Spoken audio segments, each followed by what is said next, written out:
Ciao les amis. Tout d'abord, même si il n'est pas là, mais il faut remercier le Rav qui nous prête cet endroit. C'est Rav Berda, c'est ça? Ouais. Hein, Rav Berda. Donc on le remercie qu'on puisse se rassembler et étudier la Torah. Je suis toujours très content de venir, mais là il y a vraiment beaucoup de monde. Là. Tu as réussi à... Baruch Hashem, on dirait que l'endroit est propice. J'aimerais traiter d'un sujet qui n'est pas facile. Je ne sais pas si David et ceux qui n'ont pas l'habitude d'écouter, si David vous a prévenu, mais il faut faire l'effort quand même de s'accrocher un peu, parce que ça va être un peu difficile. C'est un sujet un peu difficile, mais c'est un sujet important. Donc du coup, voilà, je préfère vous prévenir qu'il va falloir utiliser sa tête un tout petit peu, ouais, un peu plus que d'habitude. Il y a ici, dans les parachutes que on lit ces derniers temps, c'est des parachutes qui sont énormément ce qu'on appelle Yesodi'im, c'est-à-dire des parachutes qui sont fondamentales. Ouais, celles qui nous donnent, qui nous révèlent, on va dire, les fondements de ce qui est le peuple juif. Ouais. Et je ne sais pas si vous avez fait attention, mais on a commencé une aventure qui est un peu particulière, sur laquelle on n'a pas donné de nom. Cette aventure-là, elle démarre avec la paracha de Lech Lecha. Hachem révèle, il nous ramène Abraham, comme ça on ne sait pas de nulle part. Ouais, Hachem parle à Abraham, le mère Hachem el Abraham, Lech Lecha el Haaretz asher harika, va pour toi vers la terre que je te montrerai. Et là commence une aventure avec Abraham qui va être l'aventure du peuple juif, mais qui ne donne pas de nom à cette aventure.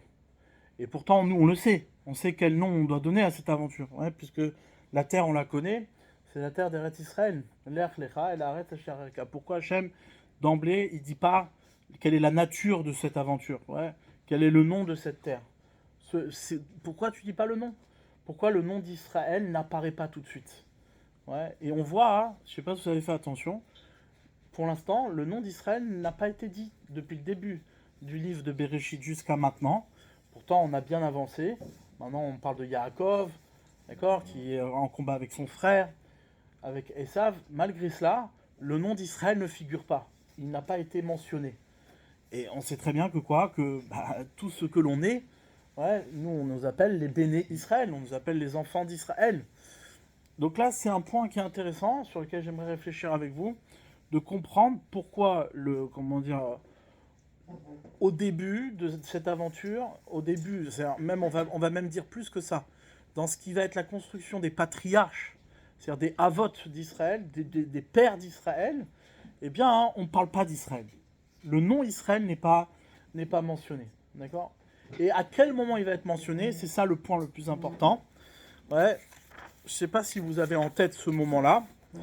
Le moment où on parle du nom d'Israël, c'est dans la paracha de Vaishlach, donc la paracha de la semaine prochaine, où Yaakov va devoir se battre avec l'ange qui représente, ouais, le peuple de Esav, il représente Esav.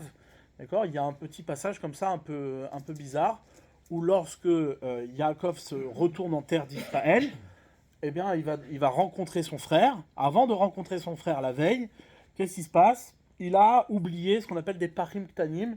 Il a oublié des petites cruches, ouais, des petites cruches en argile. D'accord, ces petites cruches en argile, nous disent nos sages, elles valent rien, elles sont insignifiantes, elles n'ont pas de valeur. Mais malgré ça, il retourne, ouais, il fait marche arrière pour aller chercher ces cruches-là, qui n'ont aucune valeur. Et là-bas, il se retrouve nez à nez avec l'ange d'Esav. Et donc, il mène un combat qui semble être très difficile, puisqu'il se bat toute la nuit.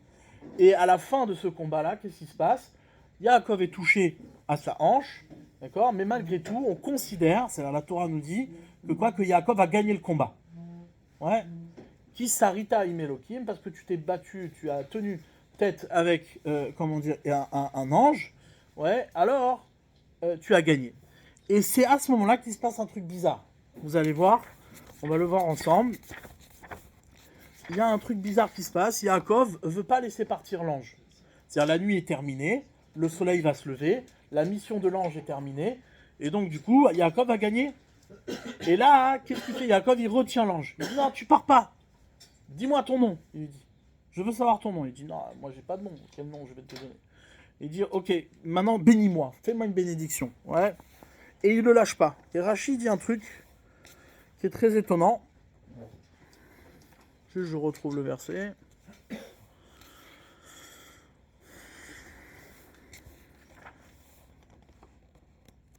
Voilà.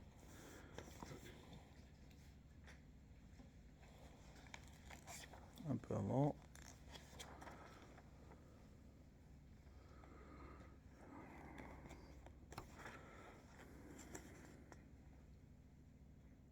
Ça, c'est l'épisode de Shrem.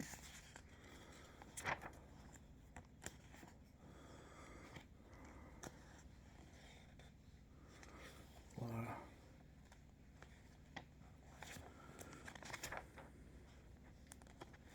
Voilà. Vayar kilo yachollo. L'ange voit qu'il peut pas, il n'arrive pas à atteindre Yaakov. Vaïga bekaf yerecho. Il va le toucher à sa hanche. Vateka kafirech, donc il lui a déboîté la hanche. Ouais. Et ofko imo, en se disputant avec lui. Yomer shalecheni. Et l'ange dit à Yaakov, renvoie-moi. Ouais, libère-moi. Qui Allah shachar, quand le jour se lève, va yomer lo shalechecha ki im berachtani. Ouais. Je te renverrai que si tu me bénis. Va yomer elav ma shemecha. Il lui dit, c'est quoi ton nom? L'ange demande à Yaakov, c'est quoi ton nom? Va yomer Yaakov, il dit, c'est Yaakov. Va yomer lo Yaakov yamer ot shimcha. Ton nom ne sera plus Yaakov. Qui im Israël. Ton nom sera Israël. C'est la première fois qu'on voit le terme Israël dans la Torah. Ouais. C'est là où naît le nom d'Israël. Le nom d'Israël, il naît dans un combat avec l'ange de Esav, ouais, où Yaakov lâche pas l'ange de Esav, lui dit attends, avant de partir, donne-moi une bénédiction. Et quelle est cette bénédiction? C'est le nommer. Il le nomme, c'est pas une bénédiction. Il lui dit quel est ton nom? Voilà, tu t'appelles Israël. Tu t'appelles plus Yaakov. Ouais. Qui sarita Elohim, parce que tu t'es battu avec un ange. Vim anashim atuchal. Ouais. Et tu as gagné, tu as tenu. Maintenant, regardez ce qu'il dit Rashi.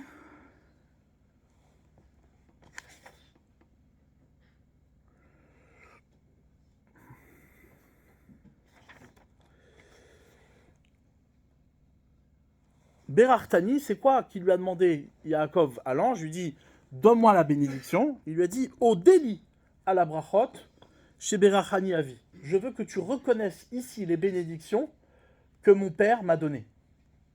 Ouais, parce que quelle était la dispute entre Yaakov et Esav? C'est quoi? C'est que Esav, il lui dit, mais attends Yaakov, tu m'as piqué les bénédictions que mon père m'a dressées. D'accord? Maintenant, c'est ça, c'est là-dessus qu'on se dispute. Pourquoi tu m'as pris mes bénédictions?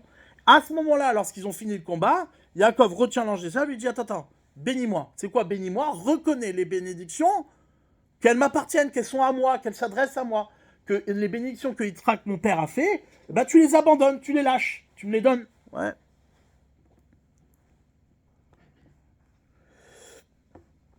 Chez Esav, Merach Alehem, que Esav conteste. Ouais. Et là, qu'est-ce qu'il lui dit? Lo yamer od shabrachot baoulecha be'agva oremiya. Tu t'appelleras plus Yaakov. Ça veut dire quoi? C'est-à-dire, on dira plus que les bénédictions te sont arrivées par ruse, par stratagème et par mensonge. Qui imbeshrara obigului panim. Elles te sont arrivées, ouais, de manière claire. Elles te reviennent. C'est ton droit. Mais sauf Shakadosh Baruch Hu nigle alecha, et sache que quoi? Que Hachem plus tard va se révéler à toi, Bevet El, à l'endroit qui s'appelle Bethel, ou Machalif et Shimcha, il changera ton nom lui aussi. Mais Sham ou Mevarecheka, là-bas il te bénira, Ve'ani Sham Eye Ve'odelecha Alem. Et là-bas aussi je serai, ouais, avec lui et je reconnaîtrai ces bénédictions-là. Et là il dit Rashi, Veze Shekatouv, et c'est ça que ça vient nous dire, parce que là ici, Yaakov voulait pas lâcher l'ange. Il dit, je veux que tu me bénisses maintenant. Je veux pas attendre que Dieu, plus tard, il nous réunisse et qu'il va nous donner, que lui, il va donner. Je veux que ce soit toi qui donne. Ouais. Et le verset, il dit, l'ange dit, ici le verset, que l'ange s'est mis à pleurer. Et Yaakov, tellement il le tenait, il lui lâchait pas, ouais, qu'il s'est mis à pleurer. L'ange s'est mis à pleurer. Il dit, mais lâche-moi. Fous-moi la paix. Laisse-moi partir. Et il dit, mais donne-moi la bénédiction, reconnais mes brachot. Je lui dis, mais Dieu va les reconnaître, et je serai là-bas avec lui. Pourquoi t'attends pas? Pourquoi tu veux maintenant? Ouais, il l'a pas lâché tant qu'il lui a pas donné la bénédiction. Donc ici, on voit quelque chose de très important. Ouais, c'est un Tunisien, il n'a pas lâché, il a retenu jusqu'à qu'il pleure. Ouais, c'est-à-dire, pourquoi ici, qu'est-ce qu'on voit ici d'important? Qu'est-ce qui est essentiel dans la définition du nom d'Israël ici? C'est quoi? C'est que celui qui peut donner le nom d'Israël. C'est quoi donner le nom d'Israël? C'est reconnaître, c'est que Esav reconnaisse que les bénédictions de Yitzhak reviennent à Yaakov. C'est ça, s'appelait Israël. Il dit, voilà, maintenant, jusqu'à maintenant, tu t'appelles Yaakov. Yaakov, ça veut dire la triche. Ça veut dire reuser. Ça veut dire passer par derrière. Ouais, c'est ce que Yaakov, il a fait. Maintenant, il lui dit, je te lâche pas, donne-moi ma bénédiction. C'est quoi s'appeler Israël? Tu t'appelles Israël. C'est quoi ta bénédiction? C'est t'appeler Israël. S'appeler Israël, c'est quoi? C'est reconnaître que les bénédictions de Yitzhak vont à Yaakov et pas à Esav. D'accord? Et c'est ça qu'il nous dit, qui s'arrêta Elohim, c'est ça que tu t'es battu, tu as tenu devant un ange, et donc tu as mérité ce qu'on appelle Shrara. Israël, ça vient du mot qui s'arrêta, c'est-à-dire que tu as mérité le pouvoir, tu as mérité ce qu'on appelle la malchoute, la royauté. Ouais. La royauté d'Israël, c'est l'installation du royaume divin sur terre, et donc grâce à ça, eh bien, le royaume peut s'installer. Ouais. D'autres explications, et c'est ça qui est intéressant ici, Israël, ça veut dire Yachar, Kel. Ouais, deux mots, Yachar, Kel. À l'inverse de Yaakov qui lui est tordu, eh bien Israël s'appelle Yachar. Ça s'appelle droit. C'est-à-dire que tu as reçu ces bénédictions-là de manière droite. C'est plus maintenant tordu. D'accord? Maintenant. Ici, on voit quelque chose de très important que les sages relèvent. C'est quoi? C'est que le nom d'Israël appartenait à Esav. C'était son nom. Normalement, les bénédictions qui sont liées au nom d'Israël, revenaient à qui? Revenaient à Esav. Yitzhak, il voulait donner à Esav les bénédictions. Maintenant, qu'est-ce qui s'est passé? Yaakov a pris ses bénédictions, certes, mais il n'empêche qu'il les a pris en trichant, en rusant. Donc, dans l'esprit de Yitzhak, qui était Israël? C'était Esav. Esav était Israël. Pas nous. Nous, on n'était pas Israël, on était Yaakov, mais on n'était pas Israël. Donc, qu'est-ce qui s'est passé? Il faut qu'on comprenne ensemble qu'est-ce qui s'est passé. Comment le nom d'Israël vient jusqu'à nous? Et il faut aussi intégrer là-dedans que c'est tout un programme qui démarre depuis Abraham et que Hachem n'a pas osé dire à Abraham qu'on allait vers Israël. Parce que le nom d'Israël ne nous appartenait pas. Tant que le nom d'Israël n'a pas été arraché à Esav, le nom d'Israël n'est pas, il n'existe pas. Même si c'est vrai que depuis le départ, le programme, c'est d'aller acquérir ce nom-là. Depuis le départ, c'était de partir vers ce nom-là. Mais il a fallu arracher ce nom-là à Esav. Donc là, ce qu'il faut qu'on arrive à comprendre, c'est quoi? C'est quelle est la nature de ce nom? Comment Yitzhak a pu se tromper à ce point de penser que le nom d'Israël revienne, ça lui revient à Esav, pas à Yaakov. D'accord?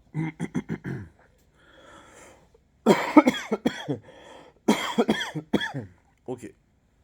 Donc à partir de là, on va reprendre quelques épisodes et on va essayer d'expliquer plusieurs notions ici qui sont difficiles dans la paracha. Ouais. Entre autres, le fait que je vais vous poser une question qui va nous aider aussi à approfondir ce sujet. Il y a quelque chose de très étonnant. Lorsque Abraham décide de marier son fils Yitzhak, qu'est-ce qu'il fait? Il demande à Eliezer, son esclave, d'accord, de partir chercher une femme dans la famille de sa femme. Dans la famille dans sa propre famille. Ouais. Et donc, qu'est-ce qui se passe? Eliezer part pour chercher une femme. Et il va trouver Rivka. Pourquoi? Nous disent nos sages, une des raisons, c'est quoi? C'est qu'il ne voulait pas que Yitzhak quitte la terre d'Israël.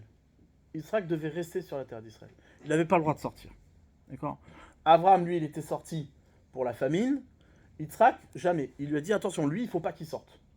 Et là, ici, on assiste à quelque chose de bizarre qui est contradictoire dans l'attitude que Abraham eut envers Yitzhak. Yitzhak n'a pas la même attitude envers son fils. Ouais.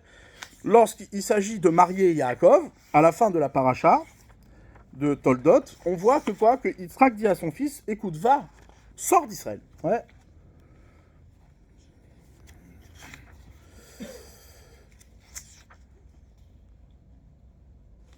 Vaishlach Yitzhak et Yaakov, Yitzhak a renvoyé Yaakov, Vayeler Padan Aram pour aller à Padan Aram pour chercher une femme dans la famille de sa mère.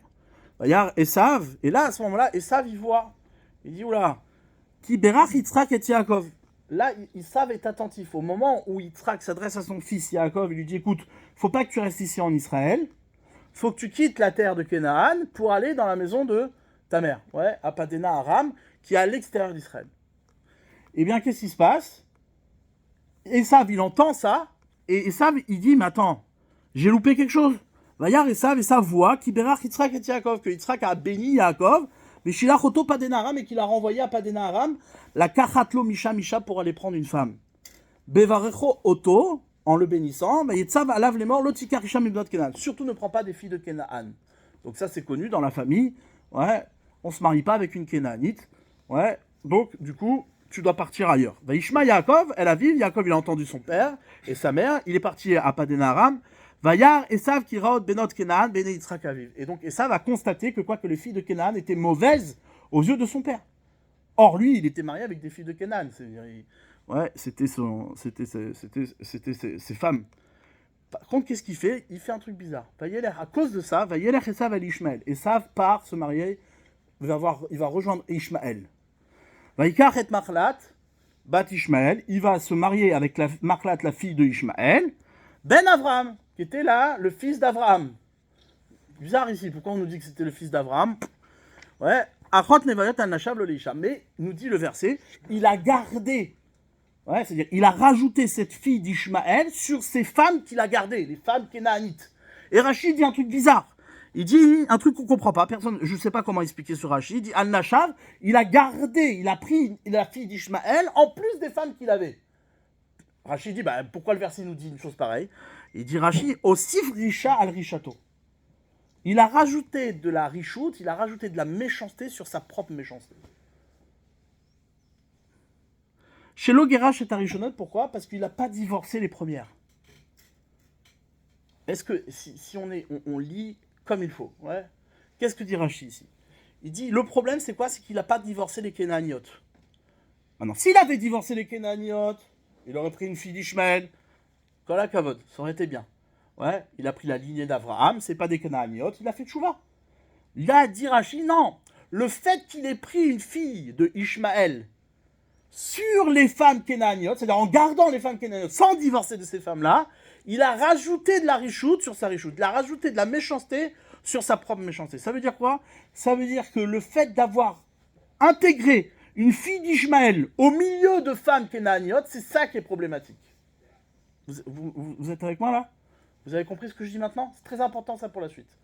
Ouais. Et ça fait quelque chose de terrible, nous dit le verset. Rachid dit non, attention, là il a rajouté du mal sur du mal.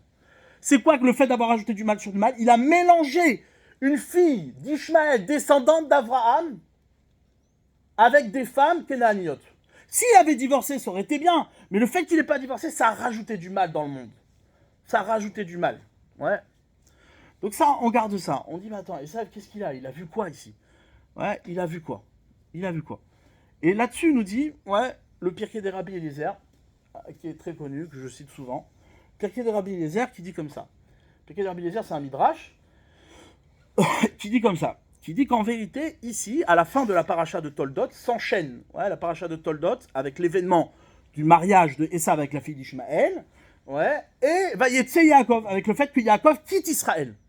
Dit le Pirkei des Rabbi Eliezer, à la fin des temps, ouais, la fin de l'exil de Esav, sera occupée par l'exil d'Ishmaël, parce qu'il va se marier avec la fille d'Ishmaël, d'accord? Il va faire une association avec la fille d'Ishmaël. Seulement, il faut comprendre la stratégie. Il s'est associé avec la fille d'Ishmaël sans quitter les Kénaaniotes. D'accord? Donc il a perverti la fille d'Ishmaël. Il a perverti Ishmaël ici. Esav a perverti Ishmaël. Et nous dit le Pirkei de Rabbi Eliezer, c'est un signe qu'à la fin des temps, Esav se mariera avec les filles d'Ishmaël, il va s'associer avec Ishmaël, et c'est ça qui va lui donner la force d'exclure Yaakov d'Israël. C'est ça qui va permettre à Esav de contester le nom d'Israël à Yaakov. D'accord? Donc on voit ici que Esav, ouais, comment dire, il a pris ici une occasion qui se présente à lui. Son père, Yitzhak, lui dit, écoute, tu sais quoi, tu vas sortir d'Israël. Tu quittes Israël. Ouais, tu vas aller chercher une femme.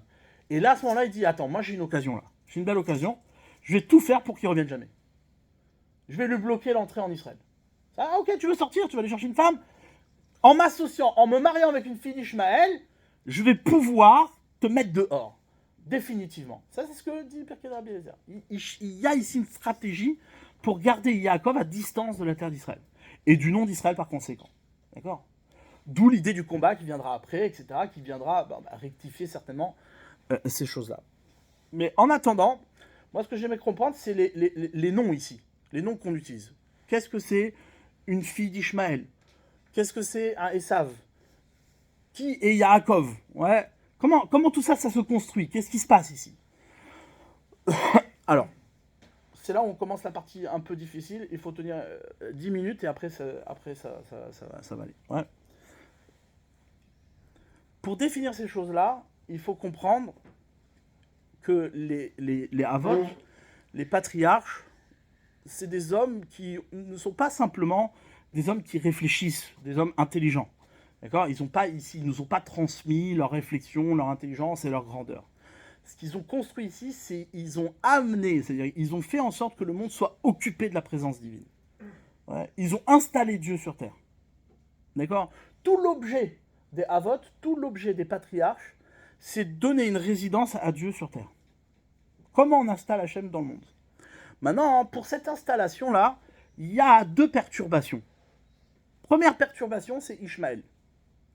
Ishmaël est une première perturbation. Abraham a eu 2 fils, Ishmaël et Yitzhak, et ces 2 fils-là se sont disputés. Ishmaël et Yitzhak, pendant des années, se contestaient le droit d'être le fils d'Abraham, jusqu'à que même Abraham lui-même contestait le fait que Yitzhak soit le seul fils de son propre fils. Ouais. Il voulait inclure Ishmaël dans son projet. Jusqu'à que Sarah lui dise, écoute, celui-là, tu me le mets dehors, je ne veux pas en entendre parler. Hachem lui dit, écoute, Ishmaël, il sort. Mais là, ici, il y a quelque chose d'intéressant, c'est quoi ? C'est que Ishmaël fait tchouva. À la fin, c'est marqué, nos sages nous disent que quoi ? Comme c'est marqué à la fin de la paracha, ou quand on dit que Ishmaël va rejoindre ses pères, ouais, là-bas, c'est marqué, on apprend de là-bas que Ishmaël a fait tchouva. C'est quoi Ishmaël qui fait tchouva ? Ishmaël, il a fait tchouva, ça veut dire qu'il a reconnu à Yitzhak le fait que le nom d'Israël passe par Yitzhak. C'est par Yitzhak que le nom d'Israël va passer, c'est-à-dire que la terre d'Israël appartient à Yitzhak. La dispute, elle était de savoir si la terre d'Israël revient à Ishmaël, parce qu'on avait promis à Abraham que sa descendance aurait la terre. Ishmaël, il vient et dit non, la terre, c'est à moi, c'est moi sa descendance. Jusqu'à que Ishmaël a fait tchouva. Il a fait tchouva. Maintenant, c'est important de savoir qu'il a fait tchouva. Pourquoi c'est important ? Parce que ce qu'il va faire Esav après, en contestant le fait que Yaakov soit Israël, eh bien, il veut enlever la teshuva de Ishmaël. Qu'est-ce qu'il fait ? Il vient prendre une fille de Ishmaël et il la mélange avec des filles idolâtres, avec des Kénaaniotes. C'est-à-dire quoi ? C'est-à-dire qu'il a une stratégie de pervertir Ishmaël et d'enlever le bénéfice de la teshuva de Ishmaël. C'est-à-dire que ici, Esav n'est plus seul à contester le droit à Israël pour Yaakov, il associe Ishmaël également. Il ramène Ishmaël sur sa teshuva. T'as fait teshuva ? Moi et ça, je vais faire en sorte que ta teshuva ne compte pas. Elle vaut rien. Tu sais comment ? Je vais prendre ta fille, je vais me marier avec elle, et pas seulement je vais me marier avec elle, je vais les mélanger avec des femmes idolâtres, avec des femmes de Kénaaniotes. Ouais. D'accord ? Vous comprenez ici qu'il y a quelque chose qui se passe. Il y a quelque chose qui est en train de se mettre en place, d'accord, qui est perturbant, très perturbant, parce que on se demande, mais à quoi tu joues ? C'est quoi l'idée ? Qu'est-ce qu'il y a derrière ? Ouais. Maintenant, pour comprendre ça, Abraham, comme on dit tous les jours dans la tfila, on dit Titen Emet li Yaakov, Chesed la Abraham. Ouais, le Emet revient à Yaakov et le Chesed revient à Abraham. Abraham, ouais, il a démarré, il a choisi de révéler Dieu dans le monde par ce qu'on appelle la vertu du chesed, ouais, par l'acte de chesed. Mais l'acte de chesed, c'est pas simplement de dire bon, on fait du chesed pour les autres, ouais, et c'est bon de faire du chesed. C'est quoi l'acte de chesed ? Ouais, c'est de faire exister l'autre. Ouais, faire exister l'autre. Pourquoi c'est comme ça ? Je vous donne un exemple. Nous, quand on fait du chesed, ouais, on a besoin que l'autre soit en face de nous pour lui faire du chesed. Si l'autre n'existe pas, je ne vais pas penser à faire du chesed à quelqu'un. D'accord? Je rencontre une personne, je dis celui-là, je veux lui faire du chesed. Si j'ai personne à rencontrer, pourquoi tu veux que je fasse du chesed? Je n'ai pas besoin de faire du chesed. Ouais. À qui je vais faire du chesed? Mais Hachem, lui, quand il a créé le monde, l'homme, il n'existait pas. Et pourtant, nos sages nous disent que quoi? Quelle a été la motivation, entre guillemets, quelle a été la motivation d'Akadosh Baruch Hu pour créer le monde, pour créer l'homme? C'était chesed. Il voulait être généreux avec l'homme. Donc on voit d'ici que quoi? Qu'il y a une dimension de générosité qui n'a pas besoin de l'autre pour exister. Ce qui implique que le véritable chesed, la véritable générosité, c'est quoi? C'est de faire exister l'autre. Faire du chesed, donner à l'autre sur sa propre existence, rajouter à l'autre sur son existence, c'est pas du chesed, c'est pas du vrai chesed. Le vrai chesed, c'est quoi? C'est faire exister l'autre. Faire en sorte que quoi? Que ce que je lui donne va lui donner la possibilité d'exister, de renforcer son existence. Ouais, je vous donne un exemple concret. Si demain, une personne, ça arrive tous les jours, ouais, enfin en tout cas moi ça m'arrive tous les jours, ouais. Une personne elle vient te voir et te dit voilà, tu sais quoi, je galère, j'ai pas d'argent, je travaille pas, ouais. Et toi qu'est-ce que tu fais? Tu lui donnes de l'argent. Tu lui donnes de l'argent, tu lui prêtes, tu l'aides, d'accord? Parce que t'as de la peine. Donc toi tu appelles ça un acte de chesed. Le problème c'est quoi? C'est que cette personne-là, elle revient demain, elle dit j'ai tout dépensé, tu comprends, Et toute sa vie, cette personne-là, elle va revenir vers toi parce que toi, tout le temps, tu lui donnes.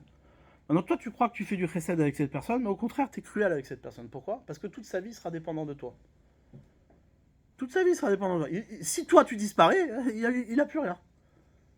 C'est quoi le vrai chesed, la vraie générosité? C'est quoi? C'est de se soucier de donner d'une telle manière qu'avec ça, il va pouvoir devenir autonome. Je vais te donner, ok, pas de problème, je te donne, mais je te donne à condition que ce que je te donne te permet de créer ta propre autonomie. Ça, c'est ce qu'on appelle du chesed. Le chesed, c'est quoi? C'est faire exister l'autre, indépendant de soi. Si tout ton chesed, toute ta générosité, crée une dépendance de l'autre envers toi, c'est pas du vrai chesed. Le vrai chesed, c'est quoi? C'est créer de l'autonomie chez l'autre. D'accord? Créer sa propre existence. Maintenant, ça, c'était Abraham. Donc forcément, vous comprenez bien que quoi? Que faire du chesed, le chesed, cette générosité-là, elle engendre quoi? Elle engendre de l'autonomie. Et quel a été l'homme le plus autonome de l'histoire? Yitzhak.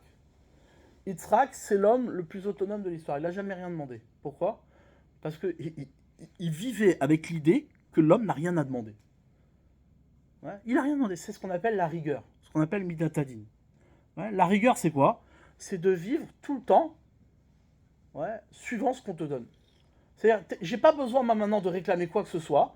Je fais avec ce que j'ai. Ce que Hachem m'a donné, je me contente de ce qu'il m'a donné. Je vais pas commencer à réclamer aux uns et aux autres. Yitzhak était complètement l'inverse de Abraham. L'inverse. C'est-à-dire, je veux pas de ta générosité. Je veux aucune générosité.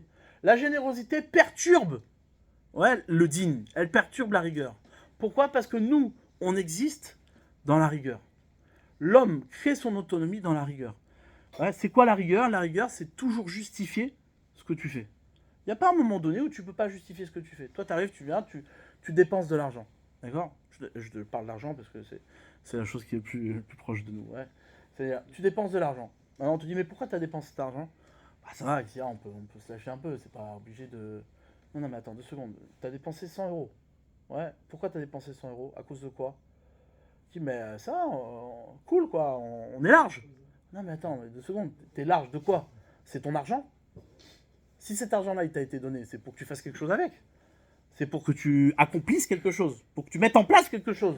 D'accord? Maintenant, toi, tu viens, tu te dépenses comme ça, sans réfléchir. Donne-moi une justification. Pourquoi tu as dépensé cet argent? Ouais, un comptable, il comprend ça aisément, non? Ouais. Tout le temps, il pose la question à son... Ouais. Pourquoi tu as dépensé cet argent? Non, c'était pour manger avec des clients, tout ça, voilà. Bref. Et comment dire... Donc, du coup, comment dire, l'idée de Yitzhak, qui était Yitzhak? Yitzhak était un homme, essayez d'imaginer une telle dimension.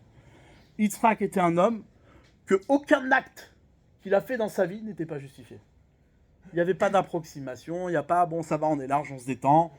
Tout ce qu'il faisait était justifié. Tu peux rien lui reprocher, zéro reproche.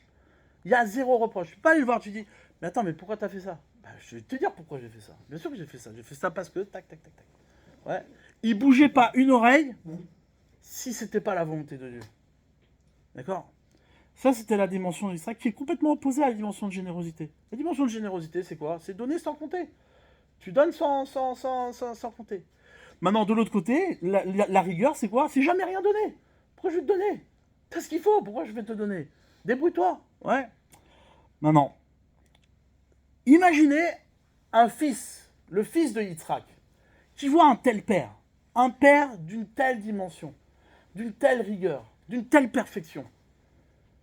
Ben, tu peux pas t'imaginer qu'il y a meilleure perfection qu'un tel être, qu'une telle personne. Quand tu vis avec un tel homme devant toi, qui est irréprochable, il ne fait jamais d'erreur, tout est parfait. Ben, pour toi, c'est un Dieu. Il est divin. C'est pour ça que Esav refusait le fait d'être le petit-fils d'Abraham. Il refusait. Dis que tu me parles de moi, Abraham, j'en ai à faire. J'ai Yitzhak. Yitzhak, il est parfait. Qu'est-ce que tu veux rajouter sur Yitzhak? Oui, mais ton grand-père, c'était un généreux. Je dis, mais je m'en fous d'être généreux. Moi, je veux quelqu'un que tout est parfait chez lui. Ouais. Esav refusait d'être le petit-fils d'Abraham. Ça ne l'intéressait pas. Il avait devant lui tout ce qu'il fallait. C'est pour ça que c'est pour ça que Esav avait cette qualité, et il a encore cette qualité, ouais, d'être un être parfait, un être accompli. Lorsqu'il est né lorsqu'il est né Esav, ouais, eh bien il est né adulte presque, avec des poils, c'était un homme accompli, parfait, ouais.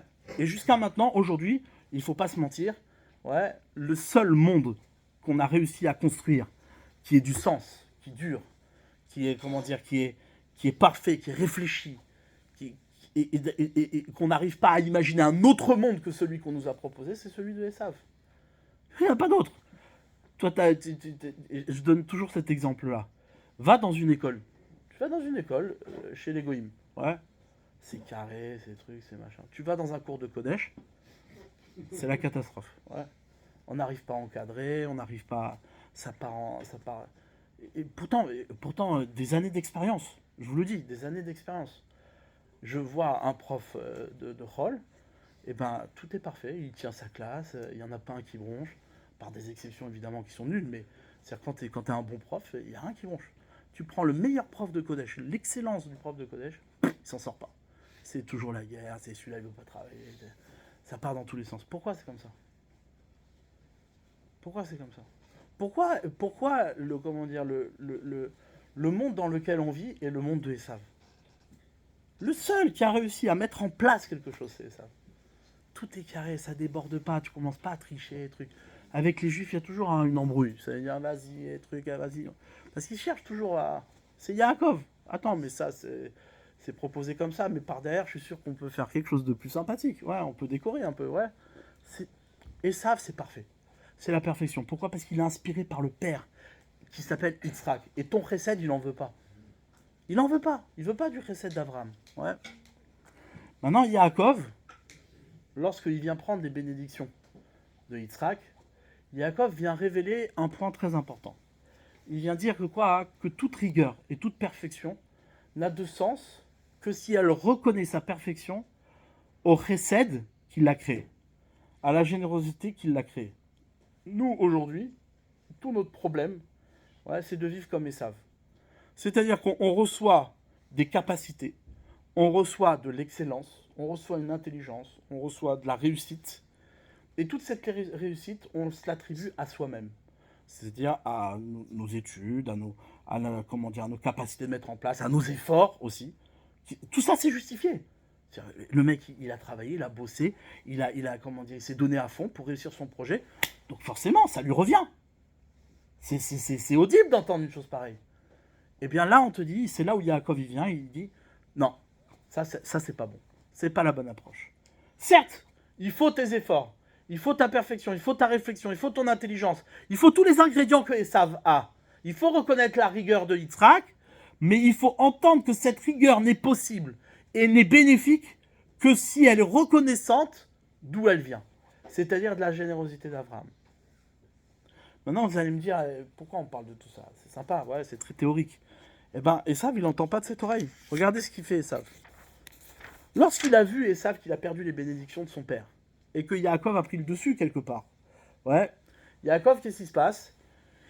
Il a pris les bénédictions de son père. Ça veut dire quoi? Ça veut dire qu'au final, son père a fini par reconnaître qu'il n'y a pas de rigueur si elle n'est pas révélatrice du chesed qui l'a précédé, de la générosité qui l'a précédé. On ne peut pas mettre en place un système parfait, même si on a toute la perfection qui est habitée, qui habite l'homme, on ne peut pas avoir un système parfait si ce système-là ne reconnaît pas son origine. Elle ne reconnaît pas la générosité qui l'a précédé. D'accord? Esav, en voyant ça, qu'est-ce qu'il fait? Il dit, il faut qu'on répare. Il faut qu'on répare. Comment on va réparer? Et c'est ça qui dit le verset. Ouais. On répare comment?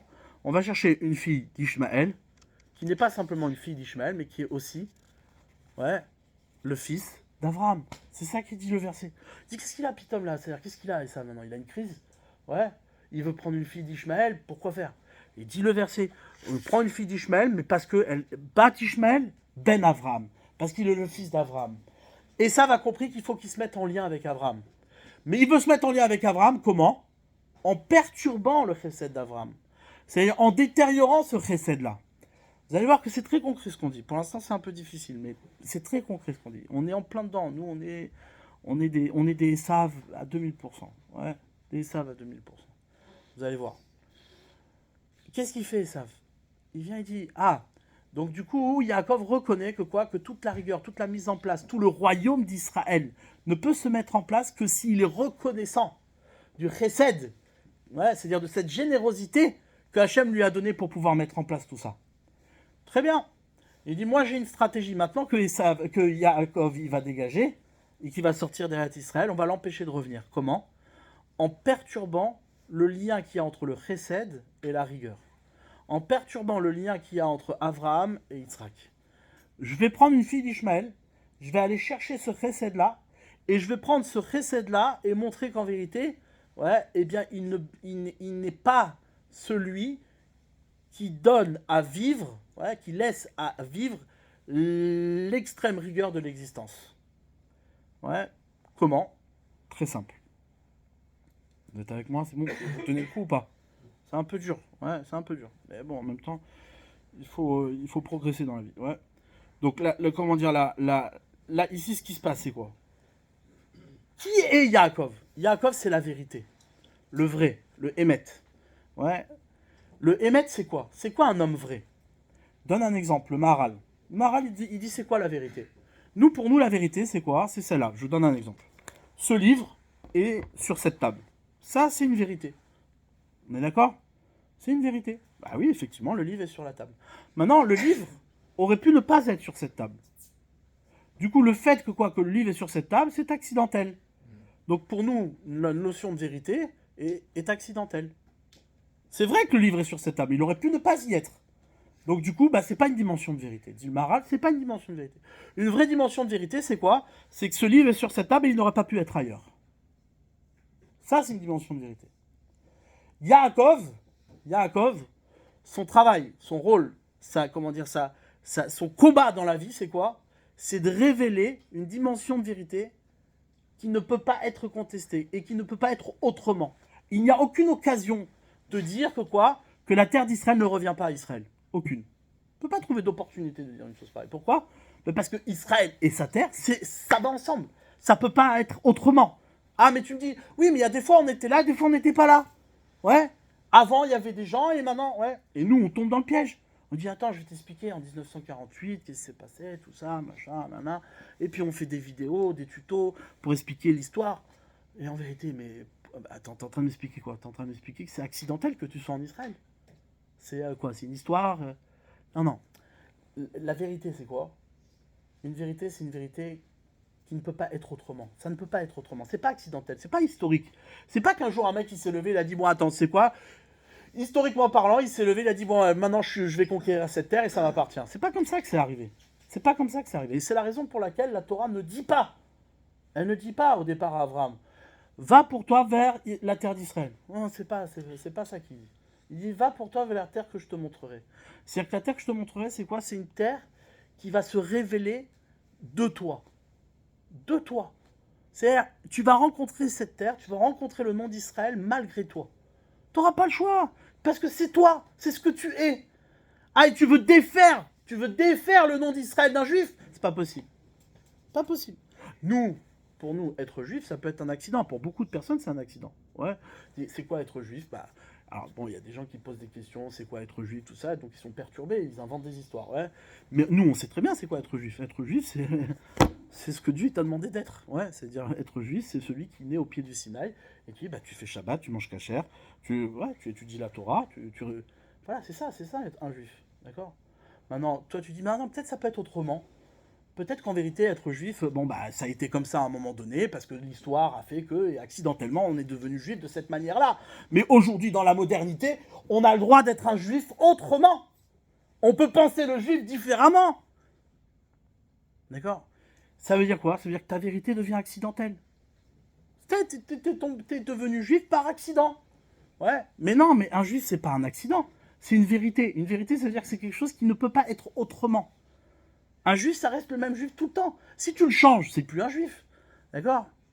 Et ça, c'est ce que Yaakov va faire. Et c'est la raison pour laquelle Yaakov, Yitzhak a compris que quoi? Que Yaakov devait sortir d'Eretz Israël. Pourquoi il doit sortir d'Eretz Israël? Reste en Eretz Israël si c'est ça la vérité d'un juif. Si la terre d'Israël appartient aux juifs, ouais, malgré lui, il n'a pas le choix. C'est comme ça, tu dois assumer. Ouais, pourquoi il sort de la terre d'Eretz Israël? Il sort de la terre d'Eretz Israël pour aller révéler que quoi? Que même en étant en dehors de la terre d'Israël, le juif ne trouve pas sa place.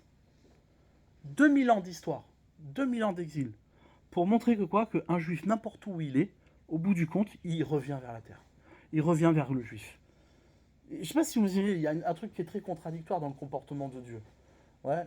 Toi, tu arrives, tu as un père, tu as des enfants, ton fils se comporte mal. Maintenant, en se comportant mal, ouais, pourquoi? Parce qu'il y a des mauvaises fréquentations. Il fréquente Arthur, je sais pas moi, Jean-Claude, tout ça. Et comment dire? Et donc du coup, ouais, il y a des Arthurs qui sont juifs, mais c'est pas des bonnes fréquentations. Et le comment dire? Et donc du coup, qu'est-ce qui se passe? Ouais, là, comment dire? Il déraille. Maintenant, qu'est-ce que tu fais toi quand t'es un bon père? Tu lui dis, écoute, mon fils, c'est fini. Tu fréquentes plus ces gens-là. Je veux plus que tu fréquentes ces gens-là. Tu l'empêches de fréquenter ces gens-là. D'accord? Qu'est-ce qu'il fait Dieu? Il dit, vous êtes sur la terre, vous êtes mal comportés, vous vivez entre juifs, d'accord? Vous vous comportez comme des goïs, qu'est-ce qu'on fait? On les prend et on les envoie chez les goïms. C'est pas comme ça qu'on éduque les gens. C'est contradictoire, ça n'a pas de sens. Si tu vois ton fils, il se comporte mal, eh ben, au contraire, renforce la sécurité. Fais en sorte que quoi qu'il soit plus avec des rabbins qu'avec avec des idolâtres. Non, qu'est-ce qu'il fait? Il les envoie là-bas. Il dit, allez faire un exercice là-bas, en France, ailleurs, chez les idolâtres. Pourquoi? Réponse, parce que c'est pas possible qu'un juif s'assimile. C'est impossible. C'est impossible.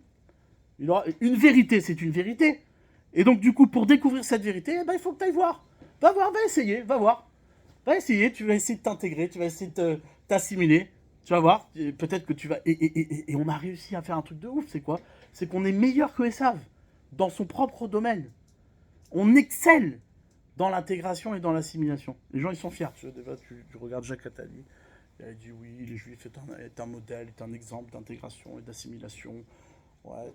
Et il est fier. Mais au contraire, tu devrais avoir honte. Zemmour. Ouais. Zemmour, par exemple. Ouais, Zemmour, c'est pire parce que... Bon, non, c'est pas pire, la vérité. C'est pareil, c'est la même chose.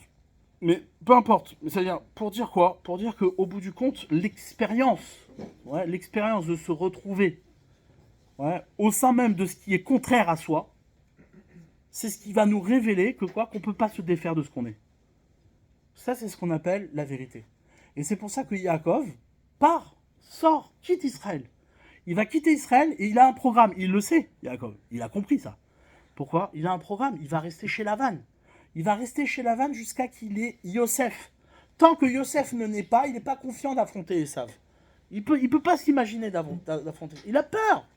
Il sait très bien que Esav occupe la terre. Il sait que la terre lui revient. À l'origine, la terre d'Israël, c'était celle d'Esav. Le nom d'Israël était celui d'Esav. Toi, Yaakov, tu vas arriver, tu veux tout perturber.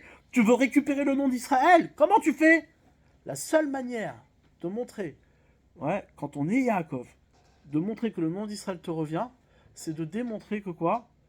que le nom d'Israël te revient malgré toi. T'as pas le choix. Il te poursuit malgré toi. Et ça, maintenant, je vais vous donner un secret. C'est quoi, hein? C'est que le monde dans lequel on vit, ne peut pas proposer la vérité d'emblée. C'est impossible. Le monde qui se propose à nous est forcément shaker, est forcément mensonge. Pourquoi? Parce que la vérité, c'est quelque chose qui naît de l'effort que l'on fait à découvrir qu'il n'y a pas d'autre choix que de choisir la vérité. Tu prends pas la vérité, il y a deux manières de vivre la vérité. Il y a une vérité, tu dis, bon, tout le monde l'entend, je te donne une vérité. Ah oui, c'est vrai, c'est clair, j'ai pas besoin du mensonge pour entendre cette vérité. J'ai pas besoin d'entendre le contraire pour entendre cette vérité. Mais il y a une dimension de vérité qui est beaucoup plus puissante. C'est quoi? C'est que face au mensonge, même en vivant dans le mensonge, eh bien, j'ai vécu ce mensonge-là et je dis, mais en fait, non, tout ça, c'est du shaker. La vérité, c'est quoi? C'est de pas vivre comme ça. C'est ce qu'on appelle, c'est ça le programme de la création, Emet Meheret Titmar. La vérité doit jaillir de la terre. Elle doit pousser de la terre. La terre, le monde dans lequel on vit est un monde de shaker. Voilà pourquoi Yaakov, d'emblée, il n'est pas l'aîné. Voilà pourquoi d'emblée, il ne s'appelle pas Israël. Pourquoi? Parce que le monde qui est proposé est forcément un monde contraire à ce qu'il doit être. Pour démontrer que la vérité revient toujours à celui qui la mérite. La vérité revient toujours à celui qui correspond. Ça, c'est la dimension de Yaakov, et voilà pourquoi Yaakov est le seul Av, le seul père à pouvoir sortir de la terre d'Eretz Israël, et à qui on ne peut pas lui reprocher. C'est très bien ce que tu as fait, parfait, kol hakavod. Abraham, quand il est sorti de la terre d'Israël, on dit il a péché, c'est une faute. Yitzhak, on dit surtout tu ne sors pas d'Eretz Israël. Mais Yaakov dit oui, sors, vas-y. Pourquoi? À cause de ça. D'accord? Maintenant, une fois qu'on sait ça, une fois qu'on a compris ça, regardez ce que dit la paracha de cette semaine. Il dit, Vayetse Yaakov in Beersheva. Yaakov, il est sorti de Beersheva. Vayeler Harana, il est parti à Haran. Et là, il se passe un truc de dingue. Vaïfga Bamakom, il a percuté l'endroit. Vaïfga, c'est-à-dire, Pogea, c'est-à-dire toucher l'endroit. Il a percuté l'endroit. L'endroit, lui a sauté au visage. On ne sait pas de quel endroit on parle. Rashi nous dit, c'est l'endroit Ara Moria, la montagne de Moria, c'est-à-dire l'endroit du Beth Amikdash. D'accord? Vayalen Sham, il s'est installé là-bas pour dormir, qui va à Shemesh, car le soleil, soudain, s'est mis à tomber. D'accord? Donc lui, il était en pleine journée, il est midi, d'un coup, le soleil se couche. Donc Yaakov, il voit le message, il entend le message. Non seulement il se retrouve à Jérusalem alors qu'il était en train de sortir d'Israël, à Beersheva, d'accord? Et d'un coup, il se retrouve à Jérusalem, et puis il voit que le soleil se couche. Donc il dit, bon là, il faut dormir. Donc, Vaïkar Me'avna Makom, il fait un truc bizarre. Il prend des pierres de l'endroit, Vaïasem Merachotav, il les met en dessous de sa tête, Vaïshkav Makom, ah oui, il s'est couché à cet endroit-là, Vaïachalom, et voilà qu'il rêve. Et de quoi il rêve? Il est né sous la Moutsavartsa, il y a une échelle qui a les pieds sur terre, Verosho Magia Shamaima, et sa tête arrive jusqu'aux cieux. Elle arrive jusqu'au ciel. Vine Malaché Elohim, Olim et Yordibo, il y a là-bas des anges qui montent et qui descendent. Vine Hachem Yitzavalav, et là-bas, tout en haut, il y a Hachem qui est en haut, et qui attend, Vayomar, et il lui dit, Ani Hachem, je suis Hachem, Eloké Avraham, Avicha, le Dieu de ton père Avraham, Eloké Yitzhak, et le Dieu de Yitzhak, Haaretz, Asher Ata Shochem Alea, la terre sur laquelle tu es couché, Lecha et Tenena Ulzaracha, à toi je la donnerai à ta descendance. Qu'est-ce qui se passe ici? Vayazaracha Kafaretz, ta descendance sera comme la poussière de la terre. Ou Paratsta Yama, tu vas te propager dans tous les lieux, dans tous les endroits. Veine Anochi Imar, je serai avec toi, ou Shmarticha, je te garderai, Bechol Asher Teler, dans tous les endroits où tu iras. Va Shivoticha El Adama Azot, et je te ramènerai sur cette terre. Kilo et offra, car je ne t'abandonnerai pas, Adasher Imasiti et Asher Dibarti là. Tant que je n'aurai pas accompli ce que j'ai promis, ce que je t'ai dit, c'est-à-dire la promesse d'Abraham, que tu es le descendant d'Abraham et que à toi la terre te revient. D'accord? Donc là, ici, c'est exactement ce qu'on a expliqué. C'est-à-dire que Yaakov est en train de sortir de la terre d'Israël. Et Yaakov est perturbé. Vous savez pourquoi il est perturbé? Parce que Yaakov sait très bien que sortir de la terre d'Israël va impliquer énormément de travail, énormément d'investissement. À tel point que ici, on apprend que pourquoi il a dormi à cet endroit-là. Pourquoi il a dormi? Qu'est-ce qu'il dit le Midrash? Il a dormi parce que pendant 14 ans, il n'a pas dormi. Pendant 14 ans, il est parti à Shem et Ever. Vous connaissez Shem? Shem, ouais, exactement. Shem et Ever, ils avaient une yeshiva à l'époque, d'accord, où on étudiait. Plein de gens venaient étudier, c'était pas une yeshiva comme maintenant, hein. C'était, tous les gens venaient étudier là-bas. Maintenant, Yaakov, avant de sortir de la terre d'Israël, pour écouter, pour accomplir ce que son père lui a dit, d'aller chercher une femme, d'accord, qu'est-ce qu'il a fait? Il est resté 14 ans, jour et nuit, à étudier Hachem et Ever. Pourquoi? Qu'est-ce qu'il y a? La question que tout le monde pose, ouais, c'est de dire, mais qu'est-ce qu'il a besoin d'aller étudier Hachem et Ever, ce qu'il n'a pas étudié chez Abraham et Yitzhak? Qu'est-ce qu'il y a de plus à aller étudier là-bas? Toi, t'es né dans la maison d'Abraham et Yitzhak, d'accord? Pourquoi tu vas étudier chez Shem et Ever? Quel rapport? Shem et Ever, ils sont pas les patriarches du peuple juif. Ils nous ont rien transmis en tant que juifs, eux, Shem et Ever. C'est la transmission, c'est Abraham et Yitzhak. Et qu'est-ce qui se passe? Avant de sortir de la terre d'Israël, pour aller affronter son destin, c'est-à-dire d'aller révéler cette dimension de vérité, qu'est-ce qui se passe? Il passe 14 ans, jour et nuit, sans dormir, chez Shem et Ever. Qu'est-ce qu'il y a chez Shem et Ever, ouais, qu'il n'y a pas chez Abraham et chez Yitzhak? C'est une vraie question, ça. Qu'est-ce qu'on a à apprendre à Shem et Ever? Ouais. C'est comme si aujourd'hui tu viens, tu dis, voilà, au lieu d'étudier dans les yeshivot traditionnels, tu vas étudier à l'université le Talmud. Ouais. Ou au Vatican. Quel rapport? Écoutez bien ça. Ça, c'est comment dire, c'est une vraie explication. Ouais. Il est parti chez Shem et Ever. Parce que Shem et Ever, la différence qu'il y avait entre la Torah de Shem et Ever et la Torah de Avraham et Yitzhak, c'est que Avraham et Yitzhak ont mis en place une Torah qui avait comme souci les mitzvot, qui avait comme souci l'application, la réalisation, la mitzvah appliquée. Donc eux, ils ont construit, par fidélité à Hachem et par le souci d'installer le royaume d'Israël, ils se sont souciés de l'application de la mitzvah, l'application de toute la chorma, de la sagesse de la Torah. Hachem et Ever, on s'en fiche de la mitzvah. La mitzvah ne compte pas. Ce qu'on étudie là-bas, c'est quoi? C'est ce qui précède la mitzvah, c'est-à-dire les idées, c'est-à-dire quoi?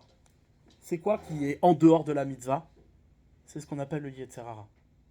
Ce qui est en dehors de la mitzvah, c'est le Yetzer Hara. Ce qui nous attire, le monde qui nous attire, c'est-à-dire le monde du sheker, le monde du mensonge. Le Yetzer Hara, c'est pas quelque chose, ouais, faut pas le prendre comme quelque chose qui est, qui n'existe pas. Ouais, les gens sont schizophrènes en général. Ouais, qu'est-ce qu'ils font? Ils subissent leur Yetzer Hara.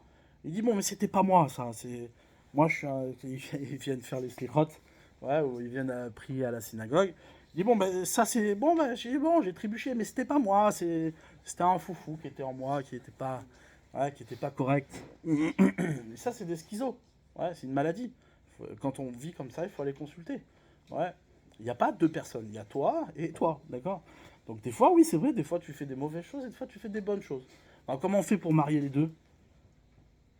On peut pas, c'est difficile, d'accord? Donc ça, Shem et Ever, la chorma de Shem et Ever, c'est la chorma du monde. La chorma du monde, c'est quoi? C'est d'aller se confronter aux problématiques du Yetzer Hara. Comment construire un monde au cœur même de la perversion? Ouais, c'est l'histoire de Esav, c'est l'histoire des civilisations. L'histoire des civilisations, et il ne faut pas cracher dessus, c'est important. Là, ici, je vous dis quelque chose qui est excessivement important. Pour le juif, nous, souvent, ce qu'on considère, c'est quoi? C'est qu'il y a deux mondes. Il y a le monde du juif et l'autre monde. Ce qui est complètement faux. Ouais, le juif a comme souci d'avoir un monde qui est un, pas deux, trois, quatre. Ouais, il y a un seul monde, d'accord? Ça, c'est ce qu'on appelle l'unicité d'Akadosh Baruch Hu. Donc, lorsque le monde se confronte au Yetzer Hara, eh bien, effectivement, il y a des moments de barbarie dans l'histoire qui font que ça a évolué. Les Goïms ont réussi à cadrer, à mettre en place des choses. Et ça a mis en place une civilisation qui, au final, compose avec le Yetzer Hara. Ouais, d'une certaine manière, il compose avec le Yetzer Hara, mais il a réussi à mettre en place des choses. Une police, une justice, des choses très intelligentes. Très intelligentes. Ouais. Maintenant, ça, qu'est-ce qu'il est allé faire, Yaakov, là-bas? Il est allé, justement, montrer, révéler que tout le Yetzer Hara du monde est soumis à la Torah.